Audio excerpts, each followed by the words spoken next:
And welcome to Thrift Shop Biography. This is the one about Lisa Marie Presley.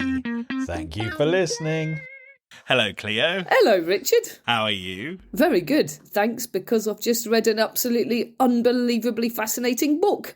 How do you feel about it? It's one of the best books I've ever read. I know I say that a lot, but it is. Yeah.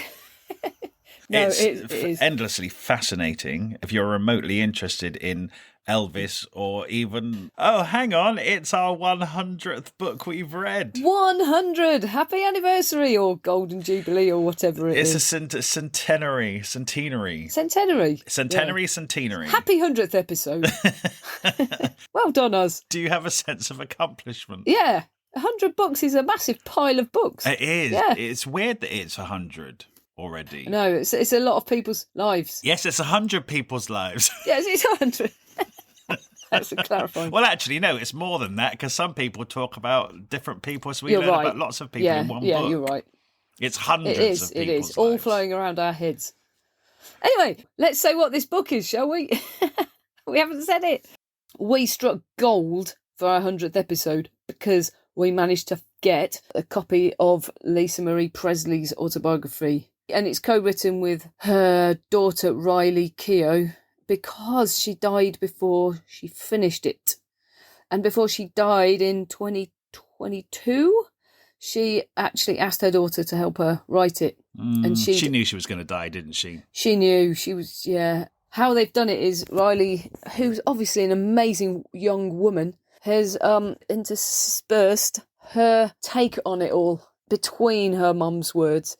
So you just end up with this amazing picture of their family life, and they become real for the first time. Really real. It's a revelation, this book, isn't it? Oh, wow. Absolutely inhaled every page. I was totally gripped by... Me too. Because, you know, it's weird because last week we read the book about Marilyn Monroe by her sister, and at this point you think you know everything there is to possibly know about Marilyn Monroe, Yeah. and here you are finding out new stuff because it's a different insight. Yeah. And that's exactly what I got from this book about Elvis and Lisa Marie. It's like you think you know everything, and then all of a sudden you're getting a book from her daughter and stuff, and it's just like it's almost all brand new information. It really is. Loved it. Yeah. Yeah. So I ask you every week, what did you know? A bit of a silly question, but what did you know about Lisa Marie Presley before you read this book? Well, I'm a massive Elvis fan, so I've always been interested in anything she has to say. I've always analysed her face, see if I can see Elvis in it. I can. Then she went and married Michael Jackson. I love Michael Jackson, so that was amazing. She married Nick Cage. Weird. And, you know, so I've been fascinatingly following her progress and wishing her the best, basically, her whole life. How about you? Well, like you, I grew up with Elvis. He was almost like Jesus in our house. Yeah. But my big sister was born in the same month as Lisa Marie Presley. So she's always had this kind of kinship with her and been fascinated with her. Right. So I've always loved Lisa Marie Presley, and I've had her albums. Oh, I followed you her music have. career and I really loved them. And I was so excited when she was finally making music. And the first album is so exceptional that I was really surprised that it didn't become like a bestseller. You know, Elvis's daughter. And it's good. You thought it would have sold like 100 million copies. Yeah. And it just never kind of happened. I did look up her music through reading this. It's quite dark, isn't it? Yeah, it is. That's why I like it. Yeah, exactly. And she tells it like it is. In fact, if you wanted to get to know her, you'd listen to her music, clearly. Oh, do you know what some of the stuff that she says in this book? She references it directly on her albums. Right. So I would say that I know more about Lisa Marie Presley by listening to her albums than I ever did reading about her or in her interviews. This makes sense. She's told it in music. Yeah, she has. That was her outlet. Oh, right. Anyway, let's get into it. Yeah, we have to. So, Lisa Marie Presley. Daughter of God, otherwise known as Elvis. Yeah, he really is the holy being for non-religious people, isn't he? Yes, yes. There's quite a few religious ones as well. Sadly, he was really religious and he always said, don't love me, love God. You know, he was trying to be the channel, not the God. But it's too late. He looks better than God. He's got better clothes, better hair. Yeah. Better tailoring. Yeah, Elvis wins. So, Yeah, like you said, we've done Priscilla's. Yeah. And so whilst we know tons about Lisa Marie's childhood through Priscilla's book, we have never heard it through her eyes. So whilst there's a lot of information we know, like how Priscilla was an Air Force brat and met Elvis when she was only 14 and the parents allowed it and all that stuff, she says that her mum didn't want a baby because she was worried she'd look fat and then Elvis wouldn't fancy her and she'd go off with all the other beautiful women that were constantly hanging around him. Well, she was right. Yeah. But actually what it did was tie her to him forever. Yeah. Because that's his only kid. Yes. But it's still all about Elvis and it's not about your love for your kid. Yeah. And Lisa Marie says that she believes in energy in utero and she thinks that might be what's wrong with me. That's the first devastatingly sad sentence. She believes she wasn't loved or wanted. And she's already said that there's something massively wrong with her. Yeah. You know. I know it comes so early in the book. Yeah. And she just said that her mum didn't have maternal instincts, didn't even want her. And she knew it from before she was even born. Oh, my God. Yes. Hey, one thing about Lisa Marie Presley is that she's extremely sensitive and spiritual. Yeah. And do you know what? Just read, you know how cynical I am about that stuff. Yeah.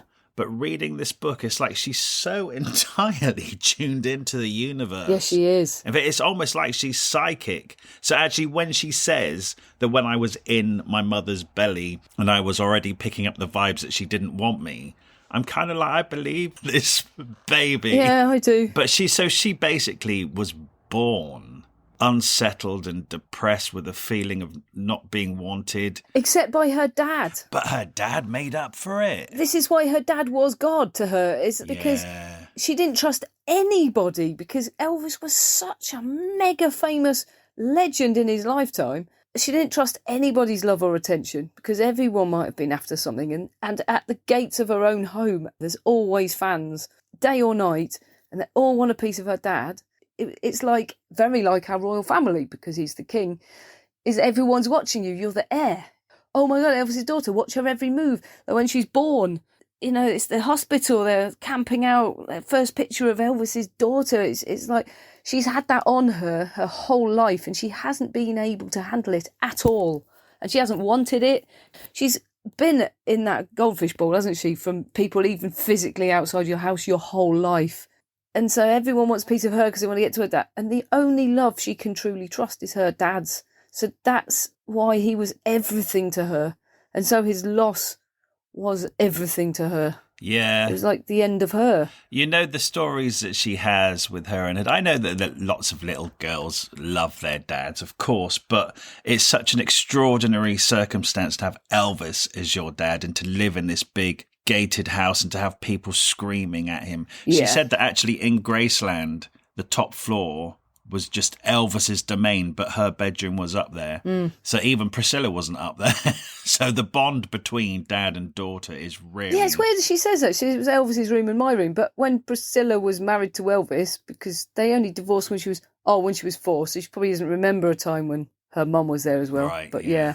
But I've been to Graceland twice. Yes. And they don't let you upstairs. And I always thought it was because he died up there in the bathroom and they just wanted to keep it private. So what I've learned through this book is that the family regularly go back to Graceland and they go there when the tourists have gone and spend the night in Elvis's room. Yeah. And they all have big sleepovers in his room. And sometimes if they sleep too late, they can't come downstairs because the tourists are there. So they have to spend all day just holed up in the room getting food delivered to them and stuff. And it's also sad because, you know, whenever she's sad, she just goes to Graceland and sleeps in Elvis's room and listens to his music and cries. It's amazing, isn't it? It's just their house. Yeah, it is.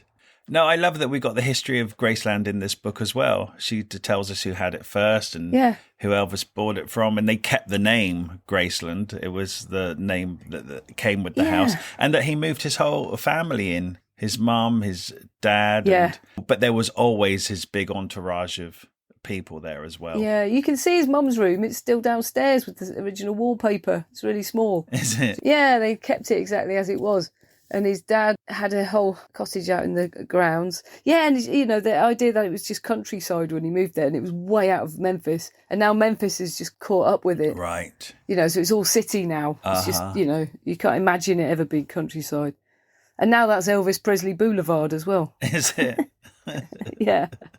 And it's just not that long ago. Like, Elvis would only be about 90 or something now, if he was still alive. Oh, for sure, yeah. I mean, it's just that realisation when we were kids and he died. I mean, we knew he died before his time. Yeah. But you didn't actually realise he was 42. And now being over 42, you kind of think, oh my God, he was so young.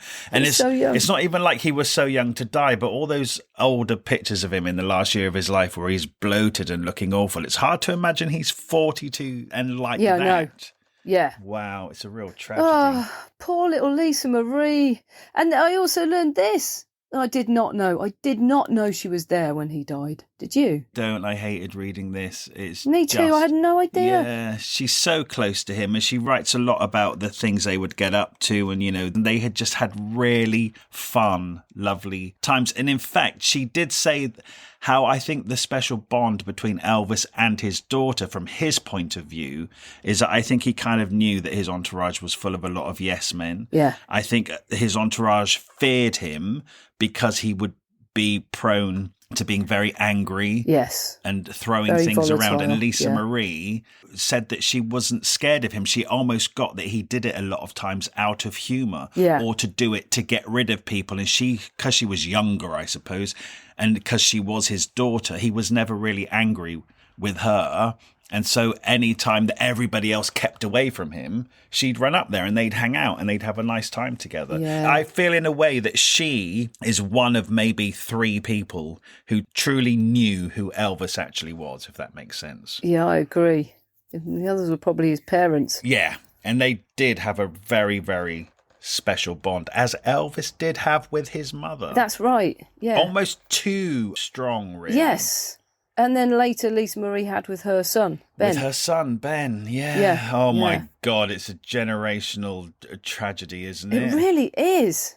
Yes, it is. Oh, I can't bear it. I know, it's like a really slow car crash. Like a big it's pile-up. awful. Christ, But it's like it's nobody's fault. It's just the way they were just born into it. I know. Talking of being born, I love the bit where Lisa Marie is being born and she says that Priscilla was so drugged up. Well, she said it was the time when women went into hospital and then they would be knocked out and then they'd wake up with a baby. Yeah, right. Now, I kind of think that's rich women, right? That didn't happen to everyone. I don't know. And she said that when Elvis was coming to the hospital to see the baby, Priscilla obviously wanted to look glamorous for him, but she was still so drugged up that when she was putting false eyelashes on, she glued them to the mirror instead of her face. No, I've thought about that loads. Imagine like carefully lining the one up with one eye and then stick it on the other one. I mean, we shouldn't be laughing at that because drugs play a devastating part in this book. Yes, they do. But that did make me laugh. Me too.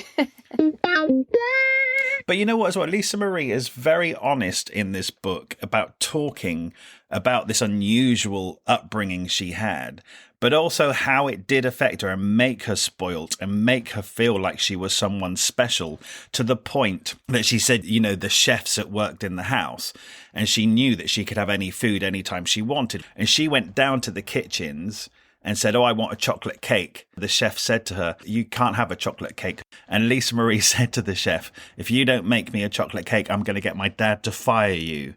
And then Lisa Marie says, I was 4 years old. She was 4. So she kind of knows who she is, and she has a bit of power, and she's spoiled. She said she was wild. Yeah. And it was lawless. And she said she got into going up to the gates and saying, I'll take your camera in and get a picture of my dad, and then for money. And then she started taking the money and the cameras and just throwing them in a bush. Yeah, she was playing up. Yeah. Really, from that early. Yeah, and she also said, like, obviously Elvis would indulge her, which made it very difficult for Priscilla to discipline her. But she also said that when they would go to Priscilla's house and Priscilla's parents would treat Lisa Marie like any other part of the family. They said to her, you're not special. When you come here, you're just a normal little girl. Yeah. And Lisa Marie said it was such a shock to her that she screamed all day long. Yeah, right. So actually, you know what? Here's the thing. Now, you and I both love Lisa Marie Presley, right? But actually, she is a nightmare. Yeah, she is. And I have huge sympathy for this little walking nightmare, because I think she was born into an extraordinary set of circumstances and awful things happened. But she's very difficult and she is a nightmare. Yeah, there's loads of angles to that. I mean, she actually says her mum and her grandma were cold. There's no emotions, and they weren't friends. They weren't people you could talk to. So she really only had her dad. Yeah. They had a chilly disposition, she said, which is... And she said even her dad's love, which is the only love she was sure of, was tumultuous, because he would sometimes get angry with her, and whenever he did, she fell apart because she just couldn't handle him not loving her. So she was really, really unstable. Yeah, she had no real anchor other than her dad, who, of course, was incredibly complicated himself. It's not a good grounding. And wasn't well. No. And he was really messed up on drugs in the last few years of his life. Yes, exactly. Yeah, all prescribed. Yeah, oh, So God. Nobody knows that there's anything wrong with it. Yeah, and she talks about her dad within Graceland, like his staff and his hangers-on would run for cover because he's throwing stuff about. And actually, she gets to the bottom of it. Somebody says, oh, he ran out of water. So little Lisa Marie, goes and finds some bottles of water and she takes them into him and he calms down. And then I'm kind of thinking, what grown man actually throws a fit because they've run out of water? And then she says quite soon afterwards he would often lose his mind because he'd run out of drugs and he can't get the drugs he wants. And I thought, oh, he probably needs the water to take the pills. Oh, and my that's God, why he's yeah. kicking off that he doesn't have water. Wow. But then at the same time, it's such an easy thing to just go to a faucet tap? and Yeah. get yourself a glass of water. Yeah, he's so messed up at this point, isn't he? Yes. And it's all prescription drugs. Yes, yeah. So, yeah, the last childhood years, she's got a really drugged up dad who she loves to bits. And then is basically there when he died. She says a lot of the time, she was saying, I'm really worried you're going to die. He's shaking and wobbly. She'd find him slumped over sometimes. Yes. Yeah. She had no one to talk to about it. She says she internalised it. Well, she's only like 7 or 8 at this point when she's finding him passed out on the bathroom floor and stuff. I mean, this poor kid. And actually, do you know what? There's a lot of adults in that place hanging around. I know. None of them really looked after her. None of them told her what was going on. No, they didn't. She didn't have one friend. She doesn't mention one person that was close. Anyway, so she was 9 when he died, and he famously was out playing in the racquetball court into the night. People said he was on uppers, so he played for like 3 hours straight. Imagine how strenuous that is. And come in and had a heart attack in his bathroom, apparently. But she found him on the bathroom floor. I did not know that. That's never said. And she went and got help, and then she saw everyone around him and they put him on the stretcher, and she said she saw everything except his face, which she's glad she never saw. So, I mean, bloody hell. And then these are the things that really have stayed with her. His girlfriend at the time, Ginger, I'm not even going to bother saying her surname, she doesn't deserve it. She was a nightmare to him, apparently, according to Lisa Marie. And then after he died, she was disappeared for a few hours, and then she comes out with all her hair done, dressed to the nines. And then she said this has stayed with her for her whole life, the feeling of this. All of the close employees, friends, family, all swiped the jewellery and all the personal items from Graceland before he was even pronounced dead. Yeah, I couldn't believe that. And there you go, your trust in humanity is gone. Well, that goes to show you what they were like. Yes, when he was alive, it does. Yeah, and that goes to show that it doesn't pay to have a big entourage of yes men around you. And I think this, again, is like, this is the Whitney Houston thing. This is the Amy Winehouse thing. As long as there are people and family involved, Elvis's dad and that is around, he's part of the entourage. When there are people who are profiting millions of dollars from you, your best interests are not their first priority. They're thinking of working you into the ground to keep making the money. And I think to a certain extent that's happened here with Elvis, and the fact that when he went off in the back of the ambulance, that they all started going around and stealing things. Yeah. Well, it says it all, doesn't it? It does say it all. And, yeah, little Lisa Marie. So she's 9 years old when he dies. And the first memory of that, well, one of the memories of that is everybody who was considered his friends and trusting went round stealing stuff immediately. So that's gone deep. But she says, I mean, when Riley Keough talks in this book, she does say that she knows that her mum just has such distrust of everyone. Yeah, yeah. I mean, she probably had it before that happened, but when that happened, she's kind of like thinking, well, there's nobody here to trust anymore. And she's 9 years old. Yeah. And then she's trying to process this. They actually had Elvis laid out in Graceland in an open coffin, and all the public traipsed through the house to see him.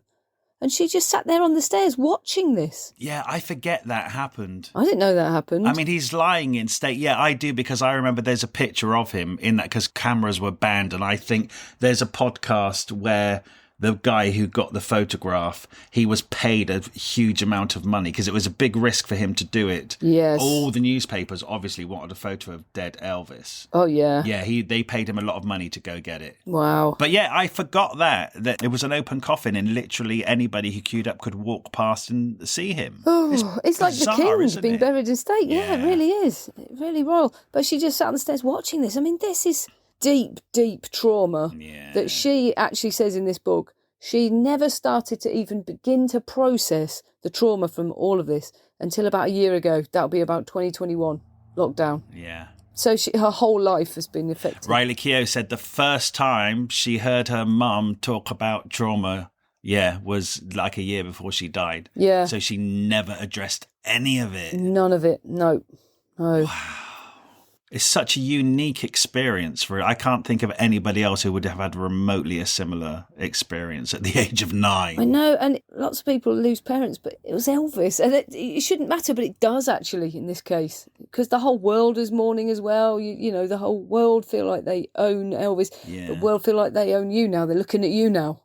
You know, the pressure of that. That's nuts. You know, the sad thing about this is that a lot of children who lose a parent young have the other parent. Yes. And actually, even though Priscilla Presley is very much alive, she's very distant with Lisa Marie. Yeah, she is. Yeah, but Lisa Marie also really plays up as well. So, I mean, we've just said she's a nightmare, but I'm sure she was a nightmare daughter. But do you know what, Priscilla Presley, you could have done more for your little daughter. I know. I have to say, okay, we learned through this that Priscilla basically has one boyfriend after another, and she picks really badly. Oh my God, the bad terrible. Ones. Yes, she really does. Yeah, awful, awful. And so in that way, she really screwed over her own daughter. But also, at the same time, Lisa Marie was a nightmare and was rebelling and thought she hated her mum. There's a time when Elvis came to her and he'd been crying, and he said, sorry, you can't stay with me at Graceland. You've got to go back to LA and go to school, your mum said. And she hates her mum for this. But actually her mum was being a good mum. And Elvis was a terrible parent in some ways, you know. And of course her mum's the enemy. So her mum was having a terrible time trying to bring up this kid. It's just really bad circumstances, isn't it? The whole time. When I read this book, I tried not to demonize Priscilla too much because I'm kind of thinking, well, she was a child when Elvis got her. She had an extraordinary childhood, really. Yeah. She probably didn't have the same family grounding that a lot of people had. And then, you know, she didn't have Lisa Marie because she felt a desire to have a baby. And then it turns out, you know, when the baby is born, she didn't really feel maternal towards it. Yeah. Anyway, so it's a difficult thing for her as well. It is. And this is when Riley's voice is such a voice of reason. This amazing woman, I don't know her, but I feel like I do from what she says. She intersperses, she goes, I actually find it heartbreaking reading my mum saying this and knowing my gran and realising that they actually both needed mothers, even at this point, and neither of them had mothers because Priscilla's mother was really cold as well. They needed looking after. And it almost seems like eventually, near the end of Lisa Marie's life, it's her kids are looking after her. Well, it doesn't seem like it. They are. They are really looking after her. Yes. She's finally getting looked after. I think something completely died in her when Elvis died, and she went off the rails completely. She actually says, I didn't give a fuck. She dyed her hair black. She's sought out drugs even at like 12, 13. She's smoking and she doesn't care.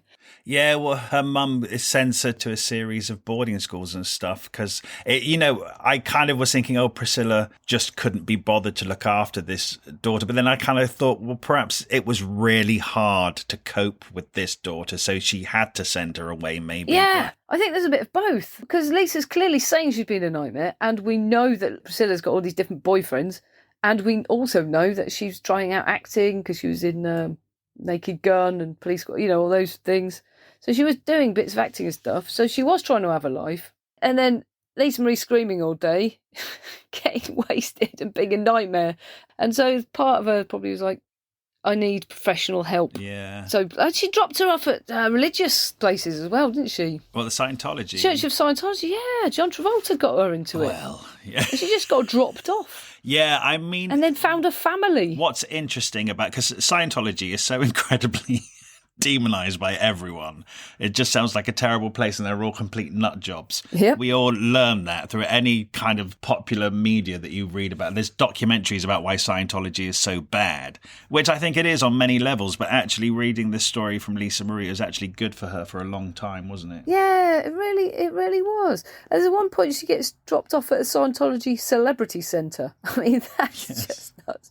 And she has a coke binge in her room for days. Yes, well, she says she was taken to a really small room, and the first thing she did was take the mirror off the wall and call her coke dealer. Yeah, exactly.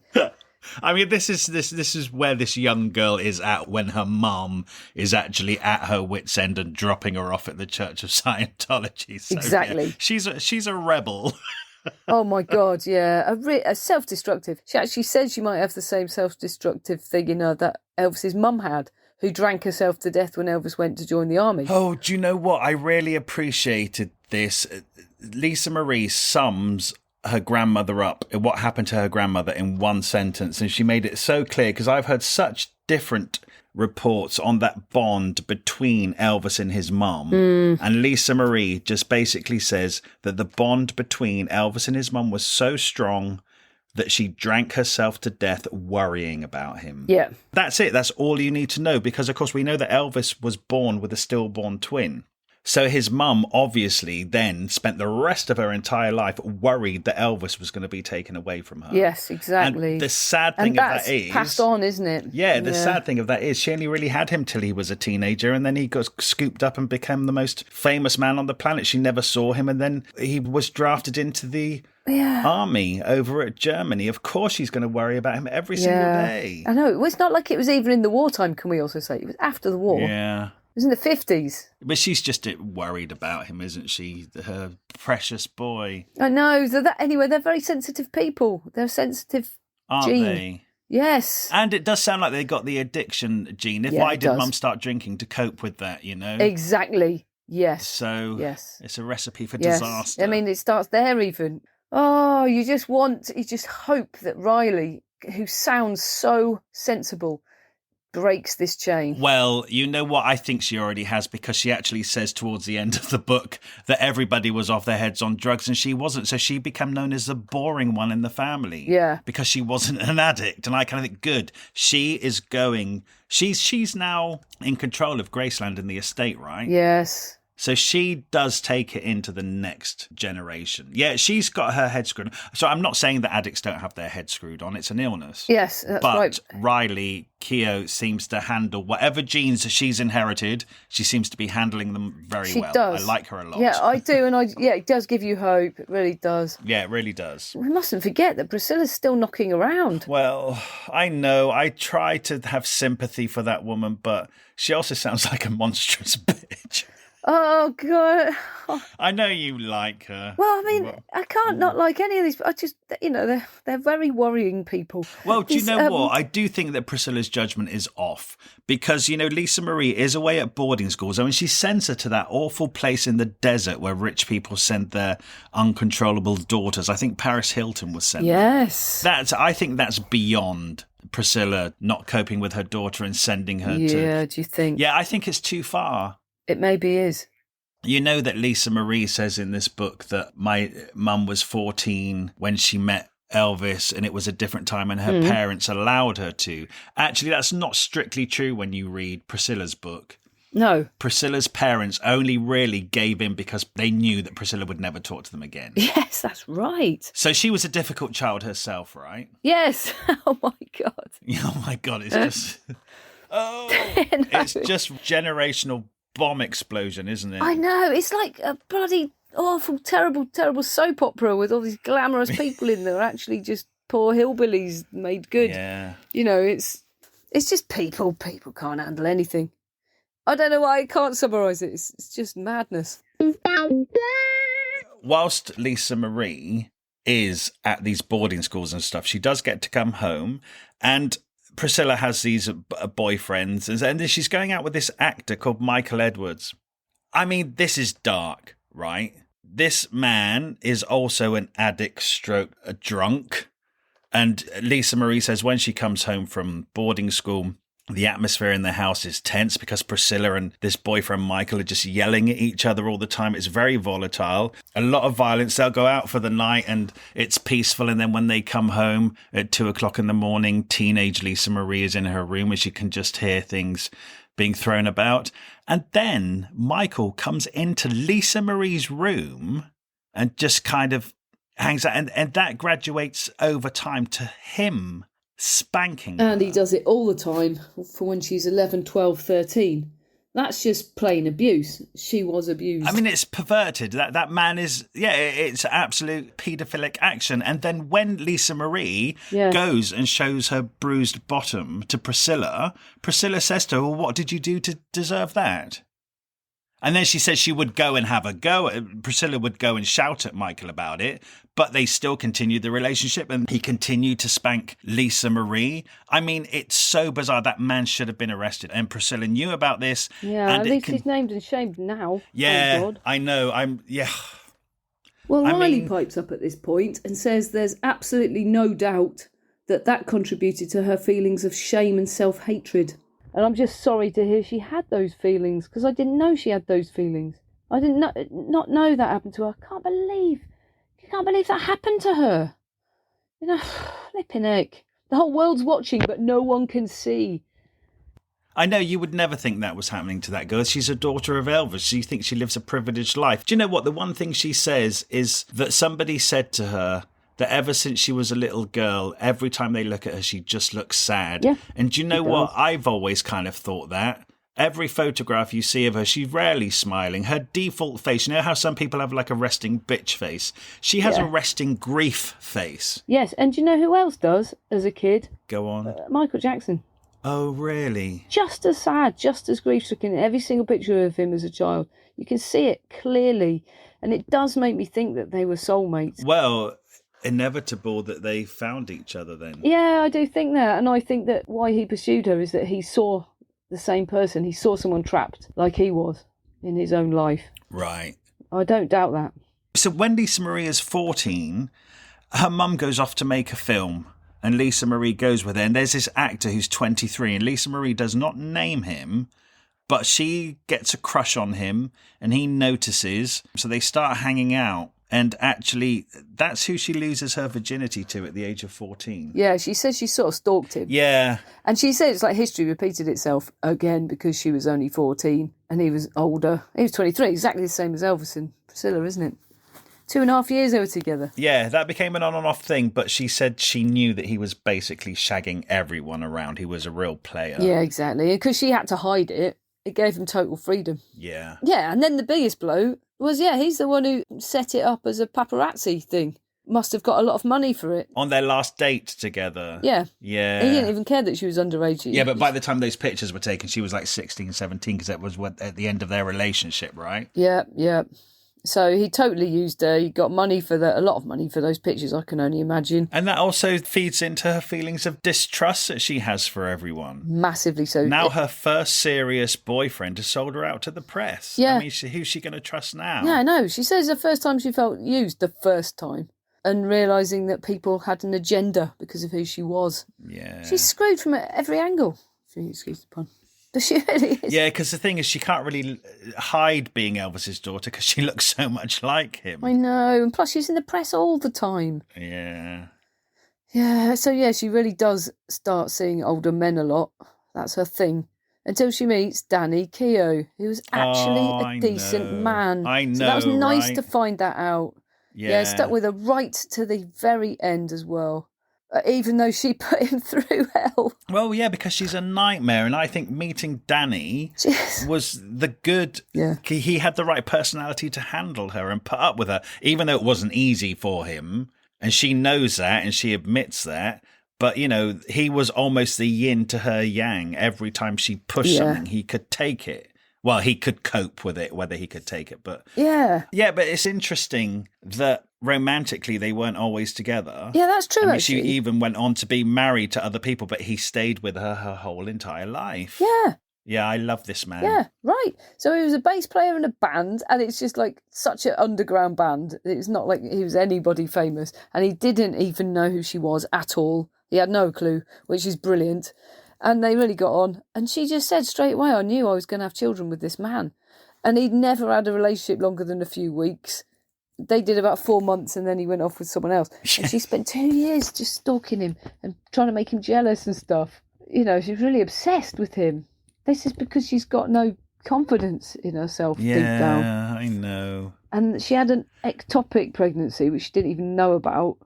And then the second time she got pregnant, she had an abortion. She thought she wasn't ready. And she regretted it so badly, it split them up, basically. And he went off on a cruise ship with a band. She just decided, I'm going to make this right. I'm going to have a kid.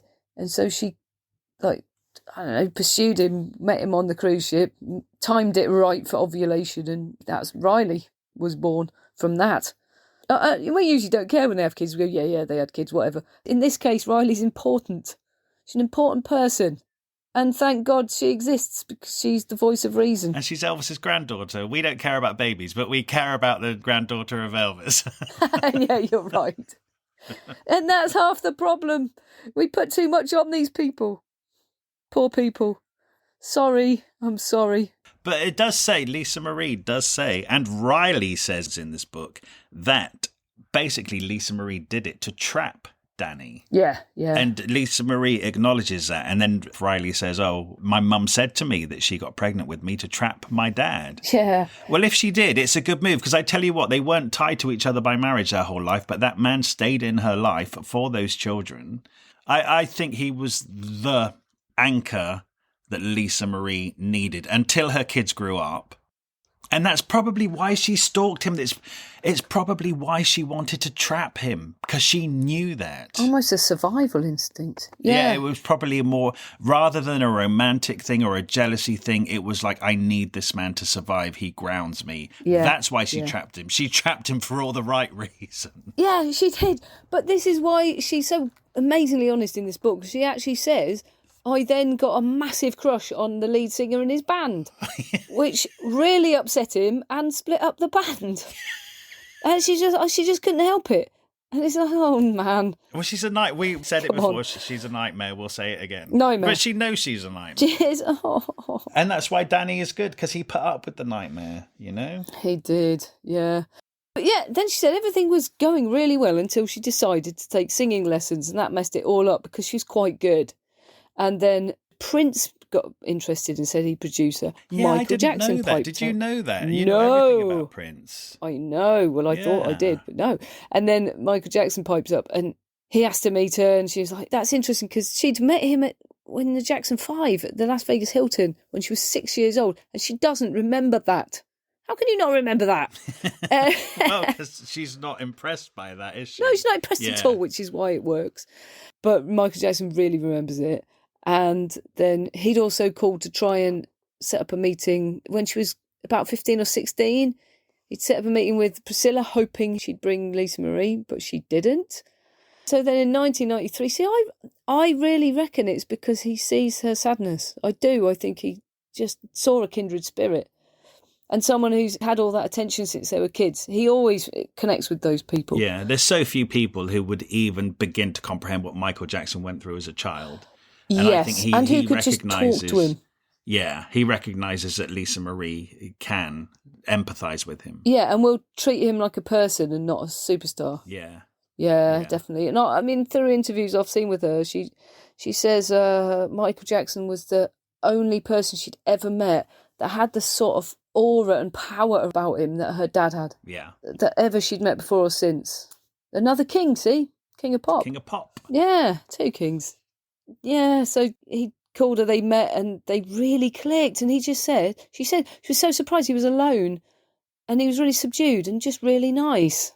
And they clicked and swapped numbers and had a lot of phone conversations. Can't remember if it was Lisa Marie or Riley in this book, because obviously Riley spent a lot of time with him as a child. Yeah.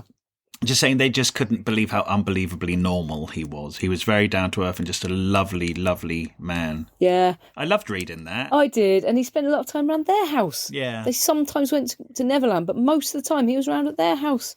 That's also really nice. Never knew that about him. And people who truly know them, like someone like Michael Jackson, there's no point in reading a biography. Like, we read the book that Jermaine wrote about him, Jermaine Jackson, his brother. Yeah. Now we're finding out about him in Lisa Marie's book, who was married to him. Yeah. It's like you're getting a different side of these people, and they become more human. Yes, you know? they do. And these are some of the answers that, this is why I love this book. I really wanted to know about this. He'd said that he was a virgin, but he really wanted to have kids. And she was like, well, she sort of assumed then that they'd wait till they were married. And he was like, no, I want to get physical right away. I can't wait. Yeah. And she was really shocked. And so it's like, everyone's like, was it a sham? No, it wasn't, according to her.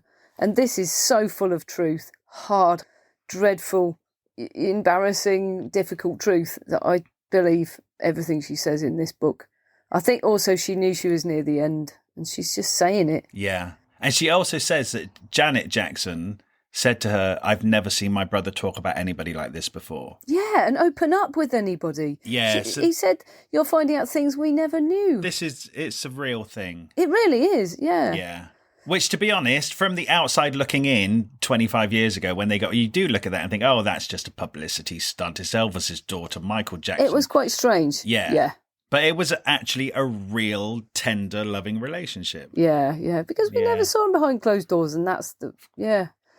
Yeah, and she just also says about, he was getting a lot of accusations about the kids thing. She went, oh, well, I absolutely never saw it because I'd have fucking killed him. Yeah. Well, she was taking her own kids to Neverland and stuff, wasn't she? Yeah. Anyway, I actually do think they were an amazing match. Yeah, Riley describes what an amazing time they had with him. But then the drug use crept in. His drug use, it was prescription drugs for pain, blah, blah, blah. But it was getting more and more. He had a lot of yes men around him and she's questioning it. And the more she questioned, the more he pushed her out. And his people pushed her out. Yeah, she was there one day when the doctor was there and she started questioning it. Of course, because of what happened to her dad, as she could see the same thing happening to Michael Jackson. Yes. That the doctor is over-prescribing. People are allowing this to happen. And Lisa Marie Presley is saying, hey, what's going on here? And Michael Jackson takes her to one side and says, you're beginning to cause problems. And he puts her in a car and sends her home while they are married. Michael Jackson is saying this to his wife. So the drugs have taken such a hold on his life that they're more important to him than his wife. Yeah. And he becomes more withdrawn. And do you know what? Yes. Talking about the Jermaine book, there is a part in that book where Jermaine says he would go to the grounds of the house and the security guard would say to him, Michael's not here, even though he knew he was. That must be this time when the drugs are really taking a hold of him. Yeah. And he doesn't want to see Lisa Marie. He doesn't want to see his brother. He doesn't want to see anyone. This is the beginning of the end. Very much downhill from there. It's the last time I saw him was 97, and he'd called her and said, you were right, everyone around me wants to kill me. Wow. That's also interesting because you were right. It means that's what she was saying to him then. Yeah. It just bad people around him. And she said she instigated a divorce because his people said, Michael's going to divorce you. It's better if you put the first one in. And so she did. And he was devastated. He wasn't going to divorce her. He wasn't going to put it in, yeah. No. But the other thing he was saying is, I want kids. And if you don't give me kids, I'm going to get Debbie Rowe to have my kids. And she said she just had this feeling that she wasn't going to be needed if she had his kids. Then he would push her out and look after them herself. And it was just a feeling she had. So she was resisting it. And now, to be fair, when they met and fell in love, it was always about kids. Micah always said, I want kids. So she should have really thought that through. Mm-hmm. If she didn't want to have them, she should have thought that through before, I think. Anyway, carrying on from that. So after Michael Jackson died, she had panic attacks. She basically, I remember her being interviewed then, said it brought back completely the feelings she'd had when she was 9, when she lost Elvis. She said even though they'd parted, but they got back together emotionally. They were always available to each other on the phone. I think she was really one of the people still the closest to him. And so when he died, she got all the grief and trauma she hadn't dealt with all surfaced again, didn't it, basically? She was having panic attacks. She's having dreams about him all the time, which she thinks are visitations. Yeah, and interestingly, they stopped after Ben was born. So how old was Riley when Ben was born? Oh, a couple of years old. There's not a massive gap between them. So it's a couple of years later. She has Riley with Danny, and then a couple of years later, they have another baby, which is little Ben, Benjamin Keogh. Yeah, and Ben's the one who had the bond because it's a son. It's almost a genetic, weird, mystical bond that Riley completely accepts. She doesn't seem jealous at all. She just accepts they have this mystical bond. I think it's a different thing. Yeah. I think you can have one kind of relationship with one child and a significant bond with another. It doesn't mean you love one more than the other. It's just a different type of relationship. Yeah. But Lisa Marie does say that as Benjamin started growing up, that she couldn't help but see her dad in him. Yes, he was there. Yeah, it was something else. It was an intense bond that I don't think was healthy. No, I don't either. So Lisa Marie kind of talks about the birth of Ben and how she realised how much he was like Elvis and how it brought everything back. She recognises as this generational bond that Elvis had with his mother. Now Lisa Marie feels she's repeating that with Ben, and the last sentence of that paragraph is, Ben didn't stand a fucking chance. Yeah, that's awful. That's awful. Gosh. Of course, she's writing this from in the future, knowing what happened to Ben. But do you know what? For 20 years, Riley actually says that her and Ben had the most magical childhood because they were between Neverland, their family home. They had great people. They said after Michael Jackson, Lisa Marie moved into a bigger house and started getting an entourage of her own. So there were always people around. It was a busy house. It was a lot of fun. Yeah, she kind of made it like Graceland. I love as well, they'd always go on these holidays to Hawaii and stuff. And one of the things that I think is hilarious is when obviously Priscilla Presley and Lisa Marie Presley have this very difficult relationship. And they said they were in Hawaii or LA, somewhere on holiday. And Lisa Marie loved going on the jet skis. You know, she loved speed. When she was a kid, she was on the golf buggies and the quad bikes, where she's on jet skis. And one day she's got Priscilla Presley on the back of the jet ski. She deliberately goes fast and turns a corner sharply. So Priscilla comes off into the ocean, and then Lisa Marie starts screaming at Priscilla, there's sharks behind you. Oh my God. There's sharks behind you. And obviously Priscilla Presley is freaking out. There are no sharks. Lisa Marie's just doing it to wind her mum up. I mean, you kind of think, oh, that poor woman. As much as you think, oh, Priscilla was a bad mother, Lisa Marie was definitely getting her own back. Yeah. Yeah, revenge. I love it. Now, here's something, sorry, just to jump in. I've noticed in this book how Lisa Marie does actually maintain good relationships with the people that she's no longer in romantic relationships with. That's true. And that's because Elvis and Priscilla, even though they split up in front of Lisa Marie, they always put on a united front. They always appeared to be friends. You're right. Lisa Marie, even though she had a different relationship with her mum and a different relationship with her dad, when she saw them together, they were always friendly to each other. And that... Yeah, that was her model. Yeah. So Lisa Marie is like that with her ex-partners. Yeah, because no matter who she was going out with, she's had plenty of different boyfriends. That Danny Keogh, her first husband, was always living with them, which is great for the kids. They've always got their real dad. But all these other blokes were coming and going.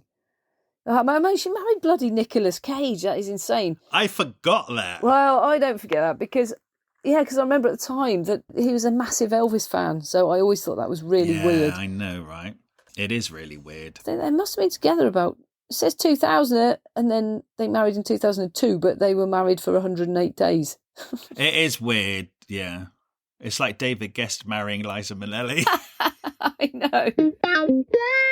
So the kids, she does say they had a nice time and they would go on these great holidays, and Riley and Ben, they really bonded, didn't they? I love it when she talks about the stuff they got up to as kids and teenagers. Yeah, but then, of course, being normal teenagers, they're going to clubs and drinking and dabbling with coke, but Ben was taking it a lot further. wasn't he? He was on Ease and Molly, which I had to Google because I'm so old. I call that Ease. Riley said that they would go out and drink in nightclubs, and then she said one night Ben told her to leave and put her in a taxi to go home, and she couldn't quite work it out because everybody was having a good time, and she says she knows now it's because he wanted to start doing harder drugs and he didn't want her to see it. Yeah. But mind you, you know what? She does say that she is the boring one in the family. Yeah, thank God. Thank God. Yeah, so he probably did think that she was stepping on his fun a bit and he wanted to get rid of her. Yeah, I'm sure he did. But she didn't realise straight away, yeah.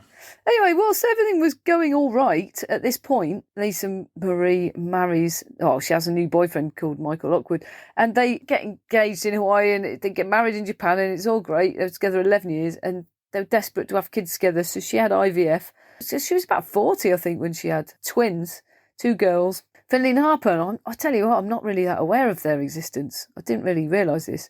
And because she had a C-section, they gave her opioids for the pain, and then she became an addict. So while she hadn't really got into drugs all her life, even though she was crazy and wild. Not since a teenager. Not since a teenager, yeah. No, when she was a teenager she did, but her whole adult life she didn't touch drugs. Not even a Tylenol. No, because of her religion. She became a full-on addict at the age of 40, and she had really decided she was going to have these 2 more kids to be the best mother ever, and then was just a bloody drug addict, drinking. She totally spiralled out of control. Oh my God. And she got rid of her staff and her entourage and her friends, pushed everyone away because you're trying to hide your addiction, aren't you?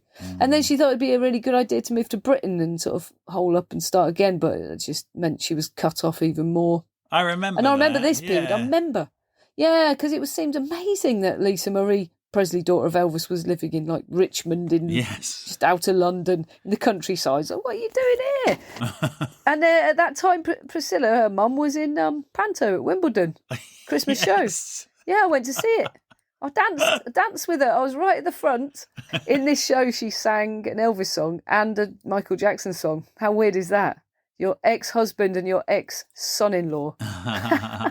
So anyway, they were all in Britain, gardening, going to the local pub, having lock-ins. But she was hiding in a massive addiction. So and it was really spiralling, wasn't it? I hated this. Yeah. It's almost like watching a car crash happen. You just think, no. Yeah, I know. Because obviously, Lisa Marie Presley died a couple of years ago, and it kind of, it was a shock, but also not a surprise. But then when you read this book, I didn't actually realise the extent of her addiction. Gone on for so long, nor did I. I thought it was a broken heart. I didn't know she'd been an addict for years. Yeah. No idea. These people always look so good. Yeah. She looks so good. But she always looks sad. She always looks sad, yeah. Sad but good. But, it's that thing that Lisa Marie admits to, the whole thing about, paradoxically being really concerned for her dad and Michael Jackson of being a celebrity and being able to get any drug from any doctor. It's one of the privileges of being a celebrity that she was really against. She started doing that herself. Yeah, she did. And she started taking advantage of that. And at the worst point, she was on 80 pills a day. Yeah. That's more than Matthew Perry was on. And he was on a lot. Yes, exactly. His colon exploded. Oh, my God. So she's even taking more than that. Yeah.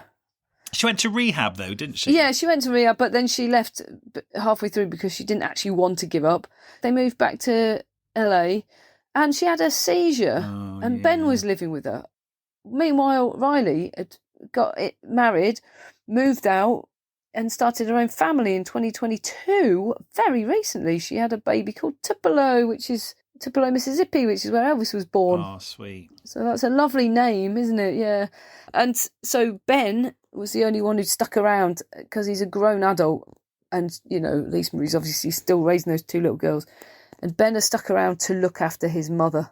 Even though he needed looking after, he was really still looking after her.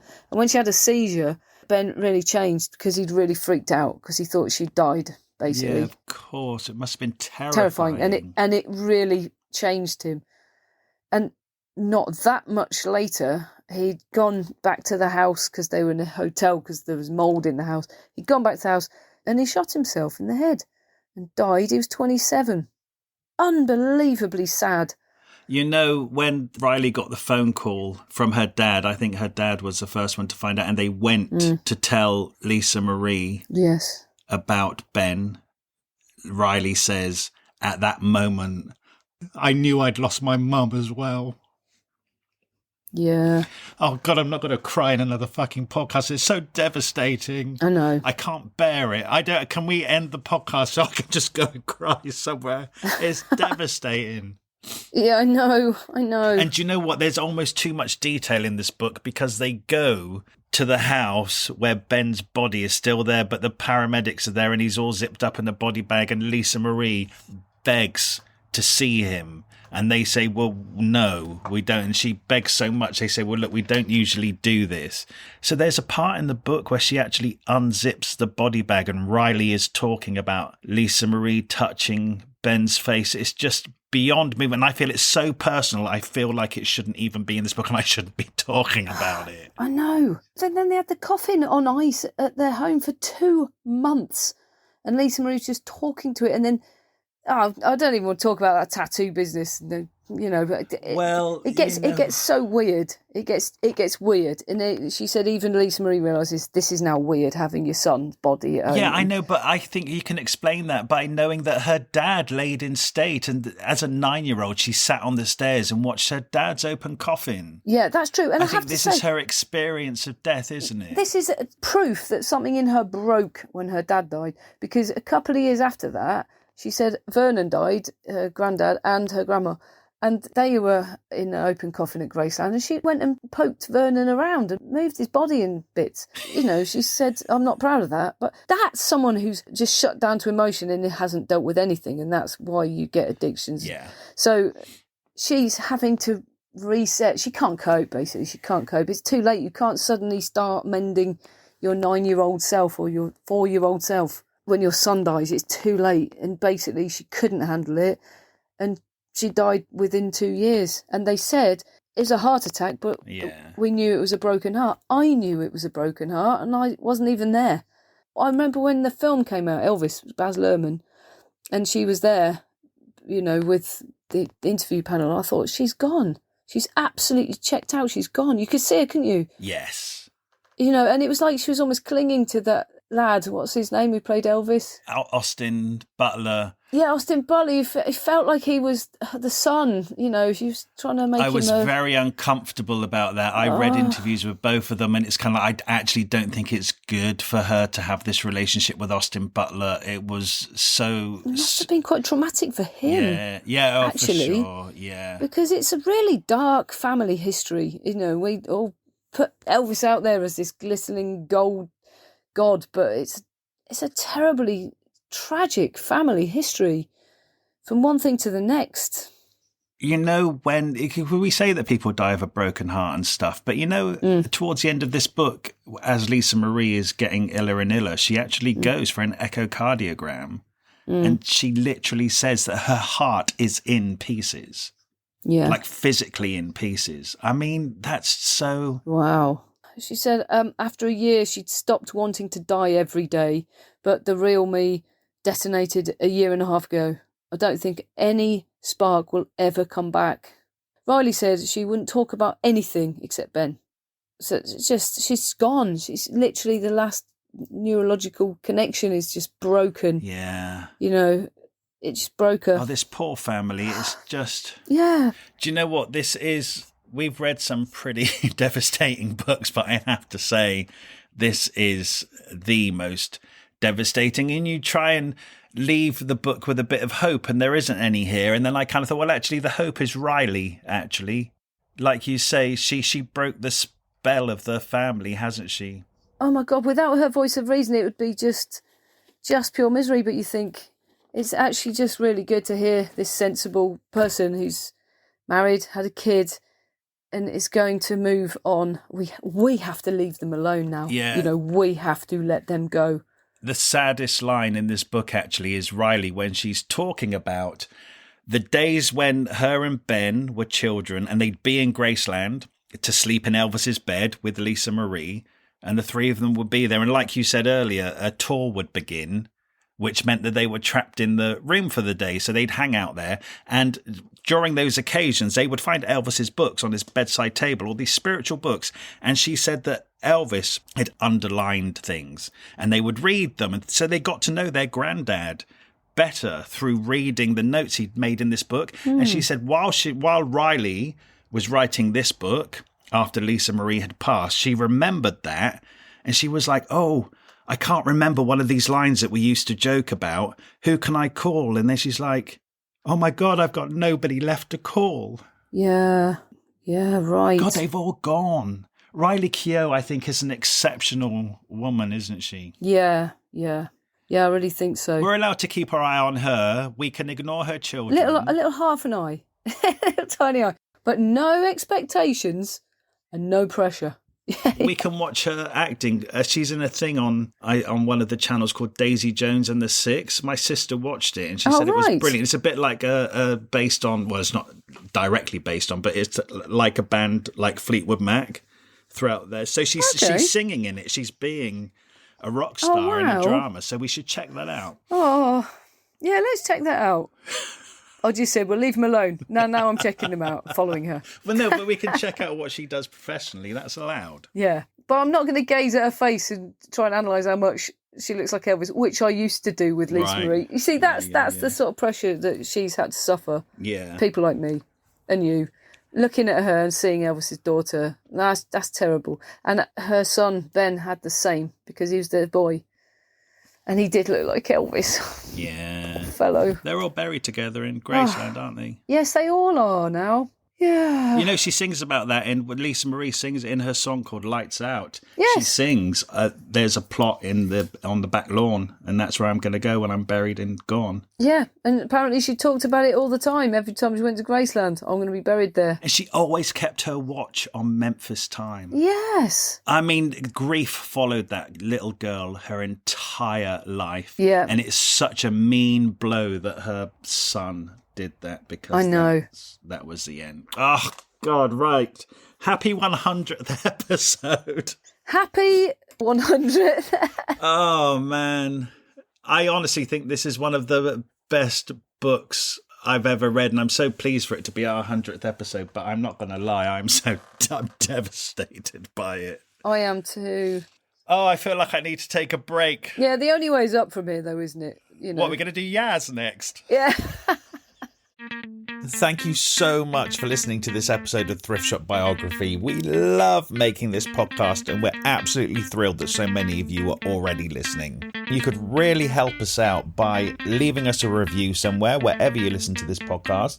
And if you could share us, tell your friends about us, or drop some links on social media.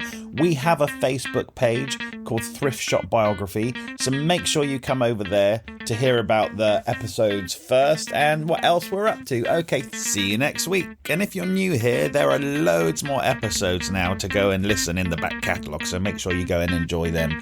Okay, thank you very much.